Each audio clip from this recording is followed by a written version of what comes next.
Quand l'homme aux épinards de Walt Disney devient une machine à tuer, cela donne tout simplement Popeye the Slasher Man.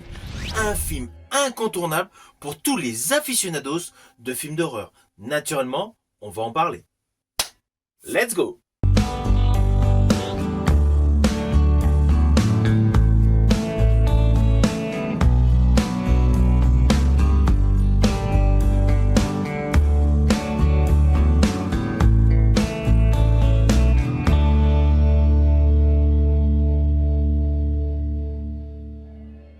Alors avec ce film Popeye the Slasher Man, on part dans le même délire déjanté que le film Bambi the Reckoning dont je vous ai parlé dernièrement. Un film assez simpliste qui dure approximativement 1h30 avec l'histoire suivante.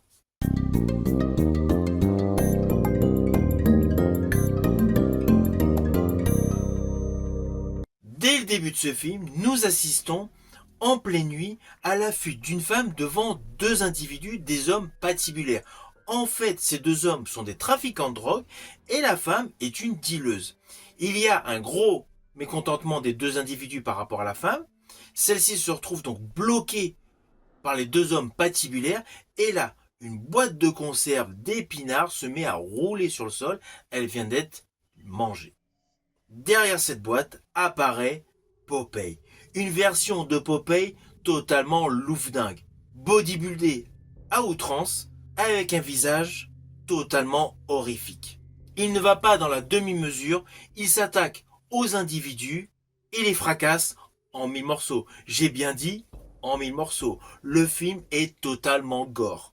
Peu de temps après, nous basculons sur un trio d'étudiants qui veulent tout simplement tourner un documentaire sur la légende urbaine du marin Popeye qui semble hanter le vieux port. Alors ne vous inquiétez pas, je n'irai pas plus loin sur les lignes scénaristiques car elles sont très succinctes. Mais sachez que j'ai particulièrement aimé dans les lignes de dialogue les effets de style avec le vieux marin dans le bar, dans le café, qui précise à tout le monde que cette légende urbaine est réelle.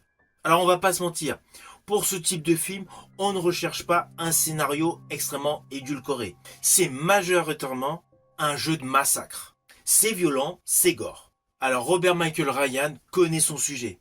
Il a réalisé pléthore de films horrifiques et là, avec Popeye, il transforme un souvenir d'enfance, un souvenir de jeunesse qui était plutôt clinquant en jeu de massacre. Car ce film est un véritable festival d'hémoglobine. Alors oui, il y a tous les clichés. Les jeunes femmes qui se mettent à hurler toutes seules dans le noir. Les jeunes qui se dispersent. Le truc, on sait tous qu'il ne faut pas faire. La musique qui s'arrête au moment d'une scène horrifique qui va se dévoiler. Mais on est pris au jeu. On sait que tout est cousu de fil blanc, on devine aisément que tout le monde, ou majoritairement les protagonistes, vont se faire massacrer, mais on regarde. Et on est tenu en haleine jusqu'à la fin. Surtout qu'en fait, ce type de film, même s'il y a une fin officielle, une vraie fin qui semble ne pas avoir de suite possible, on sait très bien qu'il y a une possibilité de suite. Car n'oublions pas, Popeye fait partie d'une légende urbaine dans ce film. Et d'ailleurs, lorsqu'on regarde ce personnage, nul doute, il est totalement délirant et effrayant. Avant de conclure, je tiens à vous synthétiser la différence avec le personnage Popeye animé et la version Popeye slasher. Dans le dessin animé, Popeye était un personnage extrêmement simple, joyeux, résilient. C'était l'archétype du héros comique. De même, dans le film live action porté par Robin Williams. Fonctionnait sur un modèle répétitif. Il subit quelque chose qu'il n'aime pas, il mange des épinards et il devient super costaud. C'était exagéré, il avait tendance à tout le temps marmonner et il était borné malgré sa gentillesse. Dans ce film, c'est un véritable slasher, son personnage est sombre, rien de comique, je rajouterais même qu'il est presque tragique. Il attend le fameux retour de son épouse. Dans ce film, sa force est une véritable conséquence qui est basée sur son passé et sur son environnement dramatique. On n'est plus du tout sur un héros comique, mais plutôt un anti-héros ultra buriné. Je rajouterais même qu'il y a un côté de ce personnage qui se rapproche de la dimension des super-héros dans les films d'action, malgré qu'il s'agit d'un véritable slasher. Alors côté design, Dans le dessin animé, comme dans le film porté par Robin Williams, il avait les avant-bras surdimensionnés, des mouvements élastiques, une démarche à la The Mask, un visage caricatural, tout était pensé pour vous faire rire. Dans la version horrifique, sa corpulence est humainement massive. C'est totalement crédible. Même si ses bras sont hyper développés, au jour d'aujourd'hui, avec les protéines, avec les produits dopants, c'est possible. Car ses avant-bras sont simplement épais pour montrer vraiment la rudesse de la vie qu'a subi un marin endurci par la souffrance. Ses yeux plissés, justement, accroissent ce phénomène, et sa pipe n'a plus rien de rigolo. C'est vraiment uniquement de la symbolique. Le personnage est ainsi flippant, n'a plus rien de burlesque. Quant aux motivations, dans le dessin animé, c'était simple. Il voulait tout simplement défendre Olive et combattre Bluto. Et toujours sauver la mise de ses amis. C'était assez redondant. Dans ce film, il a un côté de culpabilité, mais surtout de vengeance. Dans le film, Popeye devient la figure tragique d'un homme brisé par la vie, mais déterminé.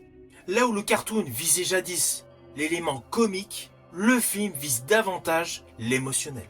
Alors oui, l'utilisation des épinards dans le dessin animé, forcément cela lui donnait de la force instantanée. Là dans ce film, ça c'est un peu identique. L'épinard ajoute sur lui comme du dopage. Ce sont des épinards périmés. Là où jadis dans le dessin animé comme dans le film porté par Robin Williams, le personnage Popeye était quelqu'un de joyeux. Là dans ce film, naturellement, étant un véritable slasher, son ton est ténébreux. Dans le dessin animé, Popeye était un véritable comique, structuré davantage autour des gags et du symbole de la justice de la force saine. Dans Popeye the Slayer Man, il y a un côté psychologique très sombre. Un marin brisé par la vie se retrouve meurtrier, avec aucun état d'âme.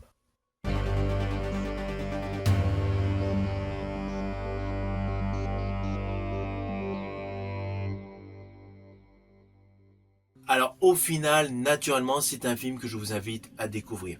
Perso, je ne m'attendais pas du tout à ce film. J'ai été le voir chez un ami et j'ai totalement été surpris. Surtout que le concept de base est bien fait pour ce film, l'utilisation d'un personnage héroïque en véritable slasher. Une fois que vous aurez vu ce film, n'hésitez surtout pas à me mettre en commentaire ce que vous en pensez. Je vous dis à bientôt pour une prochaine vidéo.